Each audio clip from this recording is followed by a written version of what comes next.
আরেকটি খবরের প্রতি দৃষ্টি আকর্ষণ করছি। চলতি মাসেই পদত্যাগ করতে পারেন উপদেষ্টা নাহিদ। সবাই মোটামুটি এটা জানেন যে উপদেষ্টা নাহিদ ইসলাম, যিনি এখন তথ্য উপদেষ্টা হিসেবে নিয়োজিত আছেন, তিনি একটি নতুন রাজনৈতিক দলে যোগ দেবেন।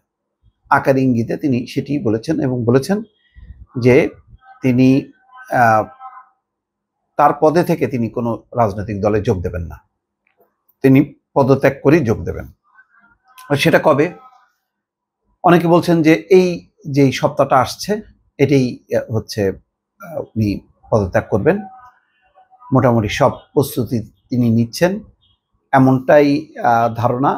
কেননা এখন যে সংলাপ শুরু হয়েছে সেখানে বিএনপি বিশেষ করে তাদের একটা মূল বিষয় হচ্ছে যে সরকারে থেকে কয়েকজন তারা রাজনৈতিক দলের সঙ্গে যুক্ত হচ্ছে, তৎপরতা চালাচ্ছে, ফলে অন্তর্বর্তী সরকারের নিরপেক্ষতা নিয়ে একটা প্রশ্ন আছে।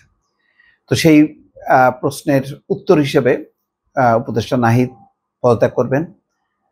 তারপরে বলা হচ্ছে যে পরবর্তী পর্যায়ে আসিফ এবং মাহফুজ আলম আরও যে দুইজন আছেন তারাও হয়তো পর্যায়ক্রমে পদত্যাগ করবেন। তারপরেও এই বিষয়টা নিয়ে আলোচনা হবে যে তারা তো আসলে ক্ষমতায় থেকেই দল প্রক্রিয়ার সঙ্গে যুক্ত হয়েছেন, এই বিতর্ক তো আছেই। তারপর জ্যাক নাহিদ ইসলাম মোটামুটি বলছেন যে বেসরকারি একটা টেলিভিশনে সম্ভবত 71 টিভিতে সাক্ষাৎকার দিয়েছেন, সেখানে বলেছেন যে দল গঠনের প্রক্রিয়ায় যোগ দিতে কয়েকদিনের মধ্যেই তিনি সহ উপদেষ্টা হিসেবে দায়িত্ব পালন করা শিক্ষার্থী প্রতিনিধিরাও পদত্যাগের ঘোষণা দিতে পারেন। তার মানে শুধু তিনি না, তিনি সহ বাকি দুইজন তারা পদত্যাগের ঘোষণা দিতে পারেন। ভালো, এটা তাদের একটা ডেডিকেশন হবে যে তারা ক্ষমতার লোভ করেন না, সুতরাং এটাও একটা প্রমাণ। আর নতুন একটা চ্যালেঞ্জ যে ছাত্রদের নিয়ে একটা নতুন রাজনৈতিক শক্তি গড়ে তোলা, তারাই আসলে গণঅভ্যুত্থানের নেতৃত্ব দিয়েছে, এটা সত্য। পেছনে জামাত থাকুক, বিএনপি থাকুক, যাই থাকুক না কেন, মূল লিডার হিসেবে বা একেবারে ঘোষণা দিয়েছে একেবারে প্রতিষ্ঠিত হিসাবে, একেবারে সম্মুখ সারিতে তারাই ছিলেন। পেছনে হয়তো অনেক রাজনৈতিক শক্তি ছিল, সেখানে হয়তো বিএনপির সংখ্যাটা বেশি ছিল, জামাতের সংখ্যাটা বেশি ছিল, কিন্তু এই আন্দোলনের পতন আন্দোলনের সূচনা ছাত্ররা করেছে এবং নাহিদ ইসলাম, আসিফ মাহমুদ, সার্জিস আলম, হাসনাত আবদুল্লাহ, এ ব্যাপারে কোনো সন্দেহ নাই, এটা হলো ইতিহাসের অংশ। তারা ইতিহাসের অংশ হয়ে গেছেন, এটা হলো বাস্তবতা। সরকারি চাকরিতে কোটা ব্যবস্থা সংস্কারের দাবিতে আন্দোলন থেকে দানা বাঁধা আন্দোলনে গত 5ই আগস্ট আওয়ামী লীগ সরকারের পতন হয়। এরপর দেশ পুনর্গঠনে ঐক্যমত্য তৈরির লক্ষ্যে গত সেপ্টেম্বর মাসে শিক্ষার্থীরা গঠন করে জাতীয় নাগরিক কমিটি।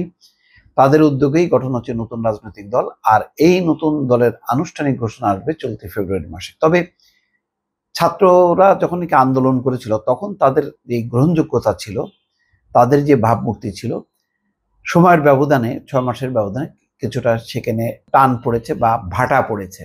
বলবো না যে পুরোপুরি শেষ হয়ে গেছে।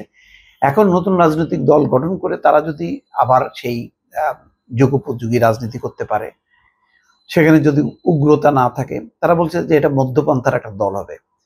কিন্তু তাদের যদি কার্যক্রমে উগ্রতা দেখা যায়, ভাঙচুর, জ্বালাও পোড়াও বা কোনো আওয়ামী লীগের বিরোধিতা ঠিক আছে, কিন্তু এমন অগণতান্ত্রিক আচরণটা যদি তাদের ভিতরে প্রতিফলিত হয়, উগ্রতা, তাহলে কিন্তু তাদের অবস্থানটা ক্ষুণ্ণ হবে। বিশেষ করে 32 নম্বরের ঘটনায় কিন্তু যথেষ্ট পরিমাণ তারা ধাক্কা খেয়েছে। আর একটি দুর্ঘটনা তো গাজীপুরে ঘটেছে, এটা বাস্তবতা। বিভিন্ন জায়গায় এই ছাত্র শক্তির অংশরা যেভাবে ইউএনওকে বাধাগ্রস্ত করছে, হাসপাতাল, তারপরে বিচারালয়, পুলিশ, এগুলো কিন্তু ধাক্কা খেয়েছে গত 6 মাসে। আরো ভালো ভাবমূর্তি গড়ার চেয়ে সেই ভাবমূর্তিতে বেশ কিছু আচরণ লেগেছে। তো এখন রাজনৈতিক দল গঠনের পর নিশ্চয়ই তাদের কাছে অন্য রাজনীতির থেকেও তাদের একটা আলাদা ভাবে দেখবে এবং তারা সরকার প্রশাসনের কোনো সমর্থন এবং সহযোগিতা ছাড়াই অন্য রাজনৈতিক দল যেভাবে কাজ করে সেইভাবে যদি তারা কাজ করে, নিশ্চয়ই জনগণ সেটাকেই সমর্থন করবে। দর্শক ভালো থাকবেন, আল্লাহ হাফেজ।